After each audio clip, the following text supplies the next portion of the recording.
2 దశాబ్దాల యూట్యూబ్ దాని success story ఏంటో చూద్దాం. డాడీ పైథాగరస్ సిద్ధాంతం అర్థం కావటం లేదు, కాస్త చెప్పవు. నాకేం తెలుసురా, యూట్యూబ్ లో చూసేరాదు అంటూ డాడీ రిప్లై. మమ్మీ చేపల ఎగురు ఎలా చేయాలి? కొత్తగా పెళ్లైన కూతురు అమ్మతో మొరపెట్టుకుంటుంటే దానికంత కష్టమెందుకే, యూట్యూబ్ లో వీడియో చూసి చేసేయ్ అని అమ్మ అలవకోగా ఓ సలహా. బస్సులో 5 గంటల ప్రయాణం చాలా బోర్ కొడుతుందిరా అంటే ఏముంది, యూట్యూబ్ లో ఓ సినిమా చూసేరా ఊరొచ్చేస్తుంది ఓ ఫ్రెండ్ సూచన. ఇలా సమస్య ఏదైనా ఒకటే పరిష్కారం. అడిగితే గాని అమ్మైనా అన్నం పెట్టదు, కానీ యూట్యూబ్ మాత్రం టైప్ చేస్తే చాలు నీకు కావాల్సింది వెంటనే వీడియో రూపంలో అందిస్తుంది. చిన్న పెద్ద తేడా లేకుండా తమ రోజువారీ జీవితంలో కనీసం 1 గంటైనా యూట్యూబ్ లో మింగిల్ కావాల్సిందే. ఎంటర్టైన్మెంట్ కు 1 స్టాప్ సెంటర్ గా మారిపోయింది యూట్యూబ్. ఇలా 20 ఏళ్లుగా యూట్యూబ్ వీక్షకులను అలరిస్తూనే ఉంది. ఎన్నో సక్సెస్ స్టోరీలను అందిస్తున్న యూట్యూబ్ సక్సెస్ స్టోరీ ఏంటో ఇప్పుడు చూద్దాం. ప్రపంచంలోనే అతిపెద్ద వీడియో షేరింగ్ ప్లాట్ఫామ్ యూట్యూబ్ అనుకుంటాం, కానీ మొదట్లో ఇది ఓ డేటింగ్ యాప్. స్టీవ్ చెన్, చాద్ హాలీ, జావేద్ కరీం అనే 3 ఫ్రెండ్స్ ఓ రోజు పార్టీ చేసుకోవాలని ప్లాన్ చేసుకున్నారు. అయితే ఆ పార్టీకి జావేద్ అనుకోకుండా రాలేకపోయాడు. ఆ పార్టీలో తాము చేసిన ఎంజాయ్మెంట్ ను నోటితో చెప్పేదానికన్నా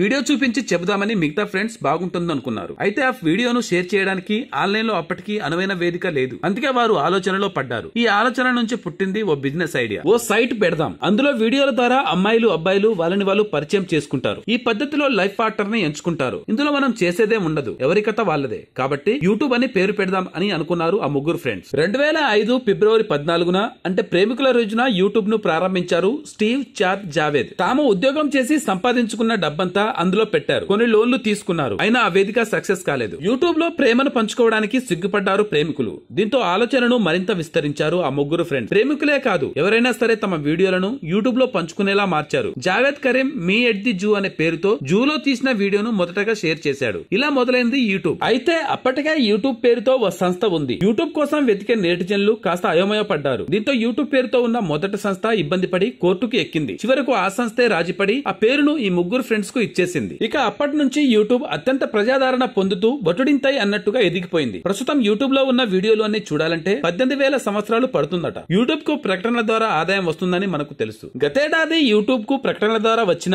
ఆదాయం ఏకంగా 3 లక్షల కోట్లు. యూట్యూబ్ ను ఎక్కువగా చూసే వారిలో భారతీయులే ఉన్నారు. ప్రపంచవ్యాప్తంగా ఎంతో ఆదరణ ఉన్న యూట్యూబ్ ను ఉత్తర కొరియా, చైనా, తుర్కియే, మొరాకో లాంటి దేశాలు బ్యాన్ చేశాయి. యూట్యూబ్ ద్వారా లక్షలాది మంది ఇన్ఫ్లుయెన్సర్లు ఆదాయం పొందుతున్నారు. ఇందులో మొదటి స్థానం మాత్రం మిస్టర్ బీస్ట్ దే. ఇతడు తన వీడియోల ద్వారా సంపాదించిన ఆస్తి 7,500 కోట్లు. అంటే పెద్ద పారిశ్రామికవేత్త కూడా మిస్టర్ బీస్ట్ అంత సంపాదించలేడు. ఇండియాలో అత్యధికంగా ఆదాయం పొందుతున్న వారిలో గౌరవ్ చౌదరి మొదటి స్థానంలో ఉన్నాడు. ఇతడు ఇప్పటి వరకు 350 కోట్లు సంపాదించాడు. యూట్యూబ్ సక్సెస్ స్టోరీని చూస్తే ఇంకా ఎన్నో అబ్బురపడే అంశాలు ఎన్నో ఉన్నాయి. పిల్లల నుంచి పెద్దల వరకు అందరినీ అలరిస్తూ వారికి కావలసిన సమాచారాన్ని, ఆనందాన్ని అందిస్తున్న యూట్యూబ్ గురించి చెప్పాలంటే ఓ పెద్ద వెబ్ సిరీస్ తీసేయొచ్చు. Thanks for watching.